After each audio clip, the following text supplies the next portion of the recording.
একটি হরিণ যখন বাচ্চা জন্মের নিকটবর্তী সময়ে উপনীত হলো, তখন সে জঙ্গলের এক প্রান্তে অবস্থান নিল। হঠাৎ যখন সে বাচ্চা জন্ম দিচ্ছিল, আকাশে বজ্রপাত ও ঝলকানি শুরু করলো, বনে আগুন লাগলো।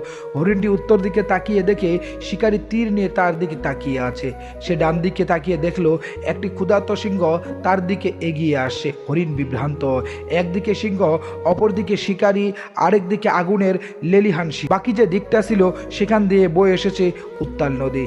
ঝুঁকিগুলো সব দিকেই রয়েছে এবং তার কোনো উদ্ধারকারীও নেই। এমতো অবস্থায় হরিণটি কোনো উপায় না দেখে সে তার সন্তান ভূমিষ্ঠ হওয়ার দিকেই নজর দিল। এরপরেই বজ্রপাত শিকারীকে অন্ধ করে দিল। শিকারীর লক্ষ্যভ্রষ্ট তীর এসে ক্ষুধার্ত সিংহের গায়ে লাগলো। ভারী বৃষ্টিপাত আগুনকে নিভিয়ে দিল। হরিণটি শান্তিমতো তার সন্তান জন্ম দিল। এর থেকে শিক্ষা, আপনার জীবনের এমন কিছু মুহূর্ত থাকে যখন আপনি প্রতিটা ক্ষেত্রেই বাধার সম্মুখীন হন। যখন আপনি নিজে থেকে যা করতে পারেন তা প্রতি মনোনিবেশ করুন এবং বাকি একজনকে ছেড়ে দিন, যিনি সমস্ত মানুষের জীবনের সুন্দরভাবে সাজিয়ে তোলেন। তিনি আমাদের মহান সৃষ্টিকর্তা আল্লাহ রাব্বুল আলামিন। আরও একটি গুরুত্বপূর্ণ কথা, এমনটি কখনো বলবেন না, হে প্রভু আমি অনেক বিপদে আছি, বরং বলুন, হে বিপদ, আমার একজন মহান রব আছেন, তিনি আমাকে সৃষ্টি করেছেন, তিনি আমাকে